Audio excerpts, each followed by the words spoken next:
Hey everybody, welcome back to another episode of the Learn Tarot with Moxxie podcast. It has been a minute.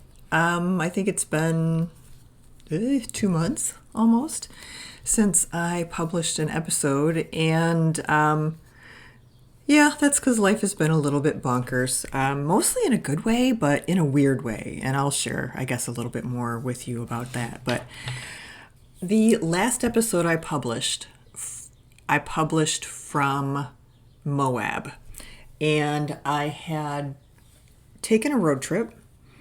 Basically, I was having like a mini, I'm going to go absolutely bonkers if I don't get out of the rain and the cold when it is supposed to be springtime moment. And I got in the car and I just pretty much left. I'm one of those folks who really, really, really need sunshine, and I can make it through the winter just fine as long as it gets sunny when it's supposed to get sunny. I'm in Michigan, so we are pretty high up there on the list of states that have very little sun. I think we're maybe only second to like Washington State or Oregon. And anyway, so I'd had enough, starting to get to me. Life was getting to me, and got in the car and was just really hoping to figure some shit out. And so that's where I was when I did the last episode. I was sort of in the midst of that, and in this absolutely beautiful place I just sort of lucked into and had a couple days in the desert to just be. And that's where the last podcast episode came from. So that episode was primarily, in addition to my life drama, which has become part of these podcasts, that episode was about making some life decisions, right? Trying to figure out what I'm doing, where I'm going, how things are going to look, how I want things to look for the next X number of years. And there's nothing like a very long winter and a very dark, rainy spring to bring out I don't even know what you call it, I can't take this stuff anymore, I have to make a change. And so from that perspective, it was actually a good spring, but can't say as though it was a really fun spring. So one of the things that I was trying to make a decision about as I hopped in the car was what I want to do basically with like the next 30 years of my life, right? I don't mean this to be morbid at all. I don't think of it that way. I look at it like sort of a wake-up call or an opportunity. I realized not too long ago that I'm going to be 60 in 2 years, which is kind of cool. I figure I have a good 30 years left to get out there, do the things that I want to do. And it occurred to me as I was sitting here this spring that I had not been very conscious in the creation of anything in my life to this point, right? I did what was expected. You know, you're the good little girl. You grow up and you do the good little girl things, and you go to school and you get married and you have a child or children, or, you know, you do the da-da-da-da-da-da. You do the thing. Or I did the thing. And not that those things were bad, because I learned so much through those experiences. But those experiences were things that were, those experiences were the experiences of the path of least resistance. The experience of someone to whom it wasn't clear that other choices could be made. And so, I just did. I just did. And now that I've just done, I want to look at things differently. I really want this next 30 years to be more consciously created. And so one of the things that I have been struggling with Moxxie and with owning my own business has been work-life balance. With any new business, there is always a lot of work. And I was good with that. I like to work. And I love the creative process of the new startup. And I love all of the different things there are to do, the variety. There's everything from, I can get on my super nerdy spreadsheet self, but I can also do video and I can also do audio and all of these other fun things, right? So lots of great things about it.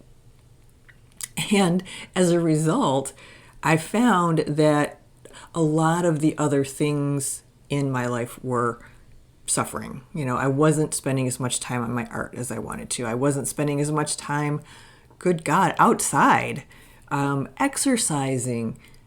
And I was doing lots of great things. I was still doing my yoga and I was still doing my meditation and was still doing pottery, but at a different level with a different level of emotional investment.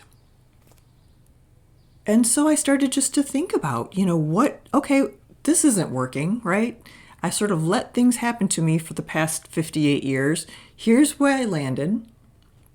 Now, how do I take what I have in front of me and tweak it in a way that makes this next 30 years really fun? How do I do that? And I knew that it certainly wasn't sticking with Moxxie. Not having a work-life balance just is, I think, a tragedy, a huge tragedy. And I've done it in various spells in my life. I have a tendency to either be in complete not working creative mode, that type of thing, or in the only term I can think of to describe this, and I can still see my dad sitting there, is balls to the wall. Get it done. Go, go, go, go, go, right? And so clearly I don't have a very good balance. I was an early childhood program director when I first started really, really getting into work. And that's what it was about. You would go, go, go, go, go, go, go, crazy, crazy, crazy, crazy, crazy. And then you'd have 2 weeks off. And then you would go, go, go, go, go. And then you'd have 3 months off. And I never had to, I guess, really learn a balance, a healthy balance. So as a consequence, when I went to work for other people in the past, I would put that same level of go, go, go that I would do in spurts, right? That I would do for a month at a time or 2 months at a time or whatever, knowing full well that I had this regenerative break coming up. When I went to work for a company that was working with adult vocational, well, we didn't get a week off for Easter. We didn't get a week off for midwinter break and the summer off and yada, yada, right? So I took my normal work ethic into this business and sort of forgot how to maintain a balance.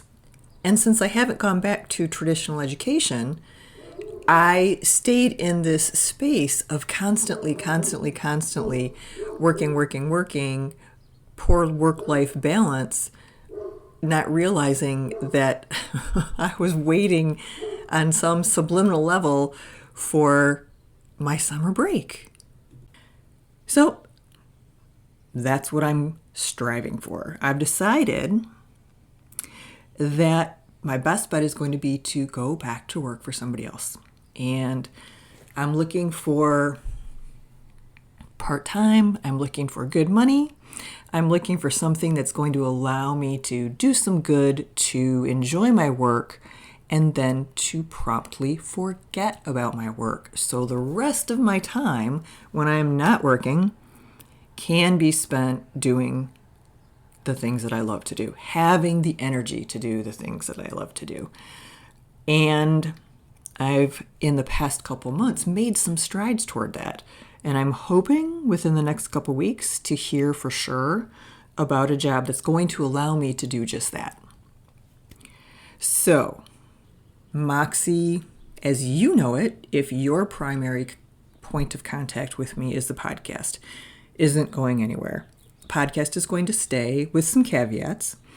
But the rest of Moxxie's going away. I'm putting my courses up on Skillshare. I am really just kind of dissolving the whole thing and just picking out of it what I love to do, which is the podcast, and letting the rest go. So that is step one toward the new work-life balance. So in the last episode, I talked about using the tarot to help make some of our bigger life decisions, to help sort things out. And in this episode, I'm going to talk about using the tarot as a tool for conscious creation. This week, we are going to talk about tarot as your objective observer.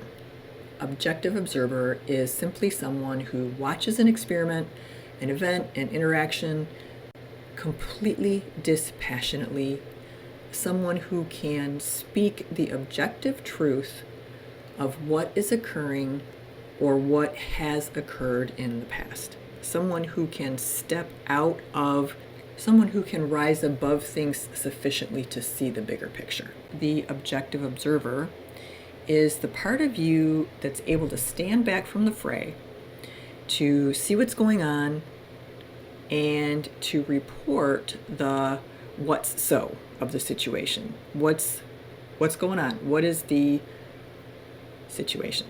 It's not the what you think the situation is. It's not the what you want the situation to be or what you hope or fear, but what it actually is. And I am still establishing a relationship with mine, with my objective observer.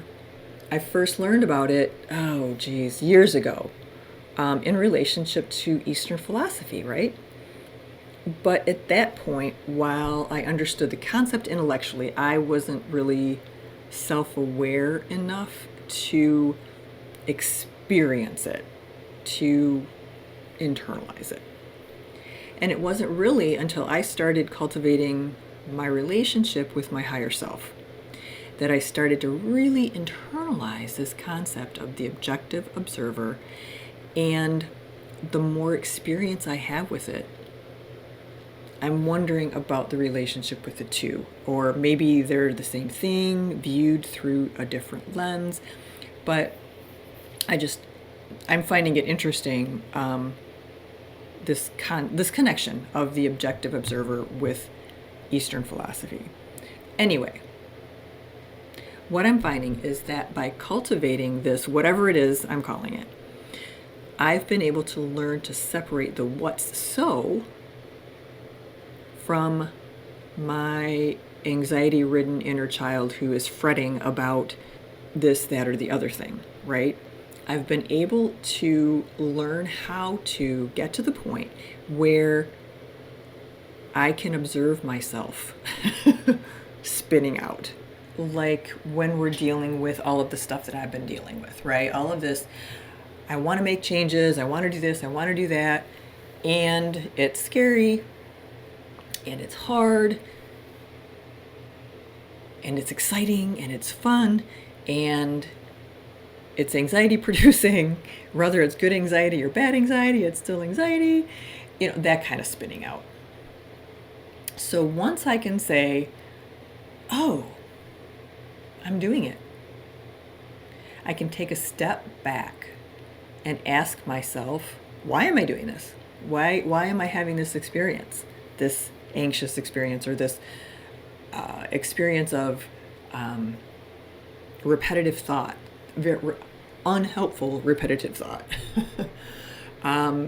Is this real? Is this dangerous? Am I in any danger right now? Or is this just anxiety that's making me feel like I'm in danger, right? How am I really, really feeling?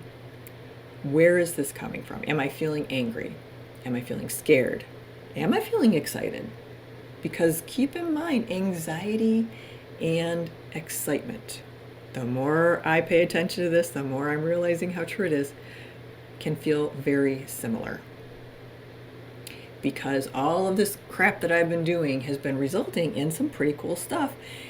And my anxiety is like, be careful of what you ask for, right?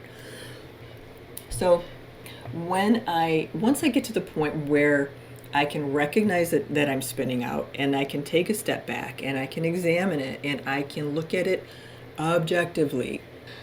Once I can recognize and name the feeling, it's much easier to deal with that feeling. So, am I scared? A little bit, but maybe that's not the big thing. Am I angry? No, not angry. No, I'm not angry. Am I excited? Yeah, but I'm also a little bit scared, right? There's that fear and anxiety going together, or the fear and the excitement. Yeah. Once I can recognize that, it's much easier for me to deal with it, right? This is kind of how I look at it. If you've ever had the experience of thinking you saw something out of the corner of your eye, whether it's something scary or a dust bunny, right? We don't know. But it's like, I think I saw something out of the corner of my eye. And when you look directly at it, there's nothing there. Or it becomes clear what it is that you're looking at, and it's not scary, right? Because it's a table. It's the cat jumping off the table. It's dust motes in the air that you're catching out of the corner of your eye in your periphery. It could be any number of things. But something that you thought that startled you, that made you look, that kind of gave you that gasp, when you really look at it, stare it in the face, you see what it is. It becomes something either completely benign or clear what exactly it is, in which case it either becomes benign or you can get the hell out of there, right? But you're clear. That's kind of what I'm talking about in terms of the getting clear.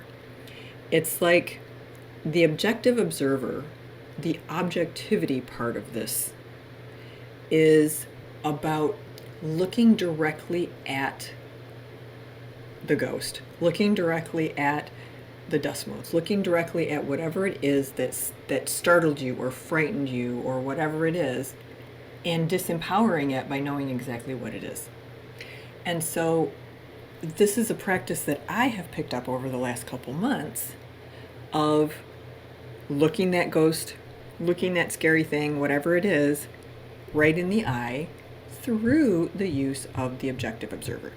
And sometimes I can do it just by sitting and getting out of my own way and asking myself these questions, right? Am I scared? How am I feeling? Is it real? Blah, blah, blah, blah, blah. And just breathing into it, looking at it, looking at how I'm feeling, not trying to breathe through the feeling so it goes away, not trying to escape feeling what I'm feeling, but breathing into it, turning, facing it, poking it in the nose, asking it questions, whatever it is. That's what we need to be doing.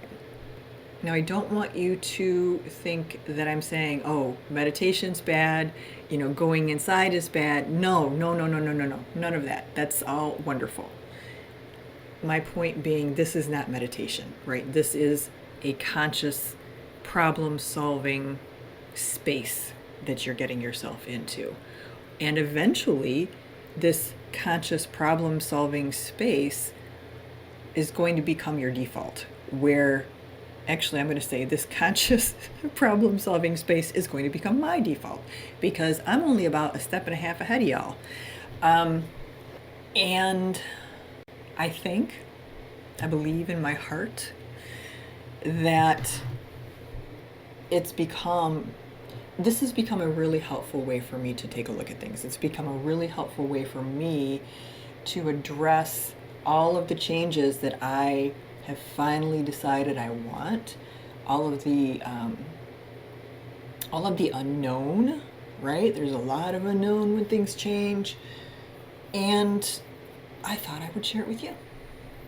So, how can we do this? How can we use the tarot to face this, whatever it is that we're trying to face, right? Face some things that startle us out of the corner of our eye.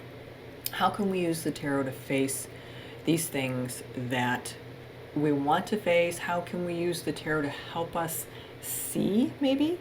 How to use the tarot to become an adjunct to your conversations with yourself, in which you are trying to figure out what's going on using this process of the objective observer. Here are a couple ways you can do this. You can either choose a card from the majors that resonates with you as a no-nonsense, objective card whose opinion you would trust. If you were to sit down with the person in this card, would you trust this person to be your objective observer?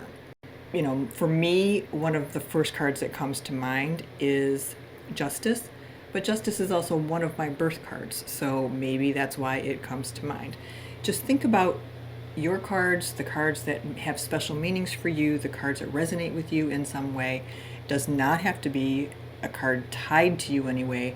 Just pick one that you feel like if you went and sat down with this person, they would be able to give you a clear-cut, objective opinion of what the situation is. You're looking for a guide. You're looking for an advisor. So it doesn't need to be a card you like, right? I don't really care for the Justice card. It's not a very sexy card. I don't know. It's like, okay. I like some of the other cards better, but it's the one I would pick for that, right? So now that you've chosen your card, here are some questions that you might want to think about asking. Am I seeing things accurately? Am I missing something? If so, what am I missing?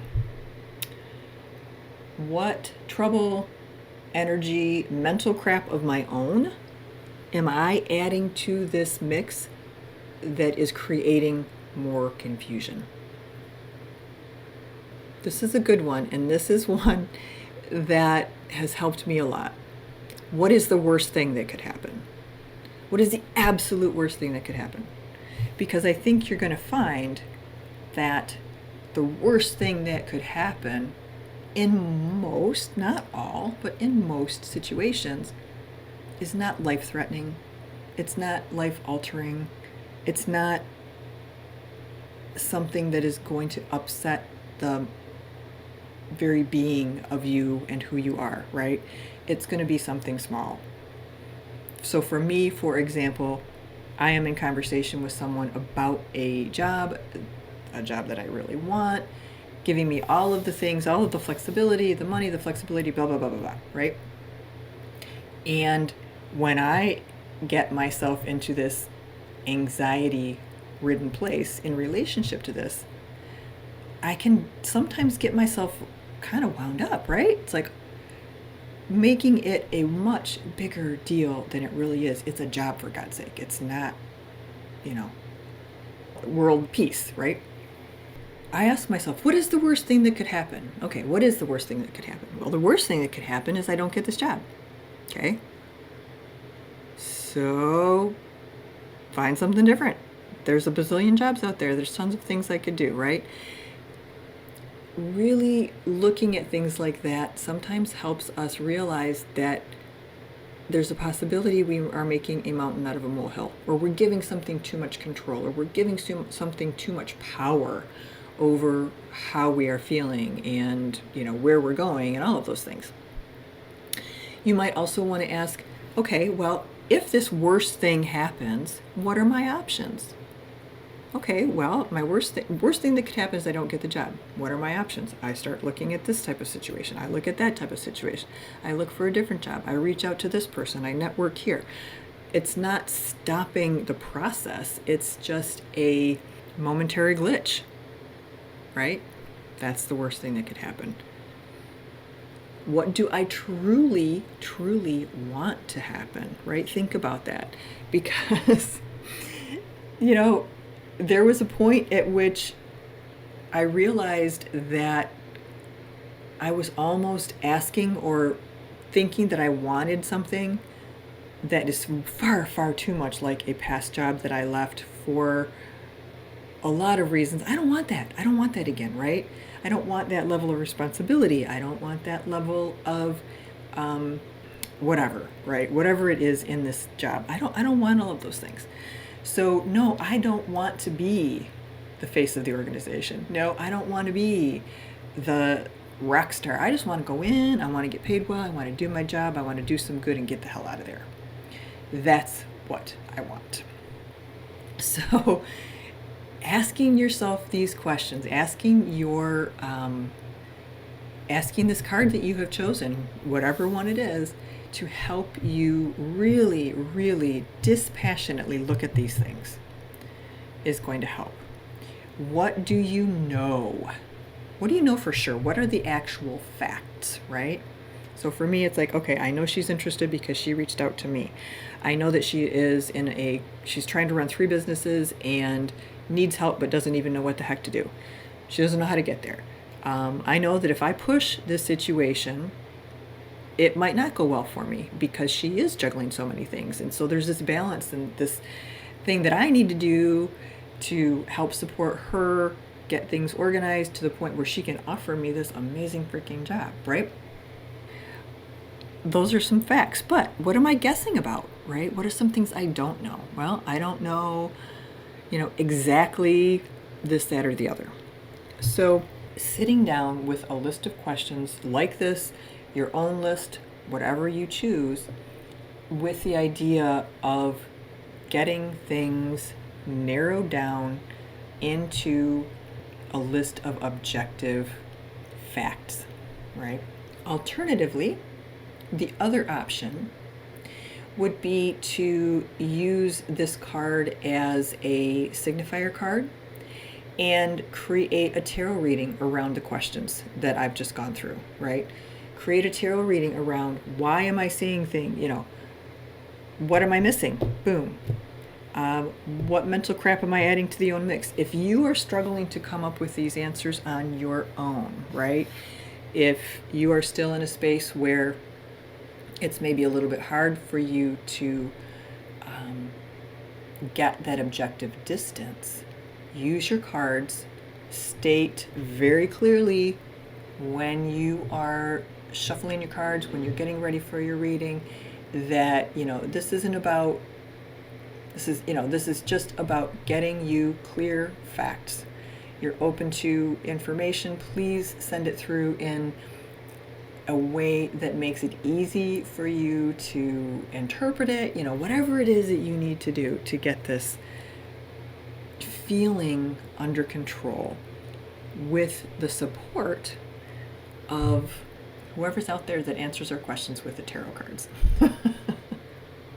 So those are the 2 ways that I would suggest you go about working with the cards to get some feel for objective observer, the insight that you can receive as an objective observer. And I want to be clear. I want to be really, really clear of one thing.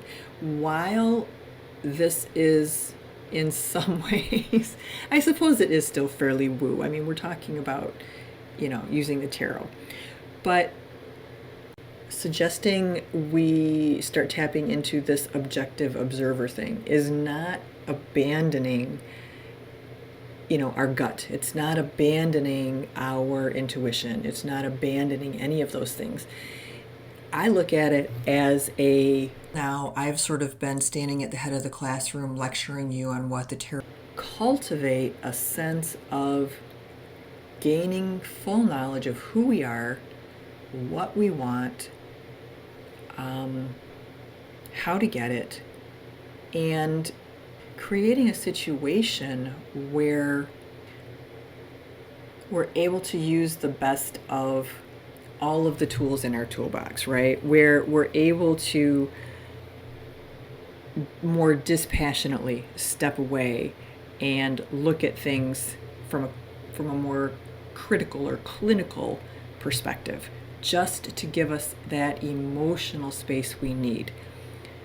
Not saying that you aren't allowed to have emotions, not saying that you're not allowed to be emotionally invested in all of these things, but being able to step out of the emotional investment, I guess, is what I'm saying, is sometimes really, really valuable when we get so tied to a particular outcome or a particular, when we get so balled up in ourselves, right? We get to the point where we know that we've gone beyond the momentary capabilities of our higher self to step beyond or move out of the whirlwind of energy that is creating the chaos. That sounds really freaking dramatic. But yeah, think about it like that, like you're in this state of confusion, you're in this state of, I don't really fully know what I want, I don't know how to get it, I don't know this, I don't know that. How am I feeling? Where do I start? So think about being in the midst of all of that, right? And then think about a little drone going up 20, 30 feet. This drone that can see everything, good, bad, what's about to happen, what just happened, what might happen, all of those things, and using the drone's eye view to help you figure out what's going on in the midst of all of the craziness. That's all. So don't give up on, getting to know your spiritual self. Don't give up on, working on your intuition. Don't give up on all of those woo things that I so like. Just providing an opportunity, providing maybe a way for those of you like me who really struggle. You've got, really, really solid woo on one side and really, really solid analytical thinking type of person on the other.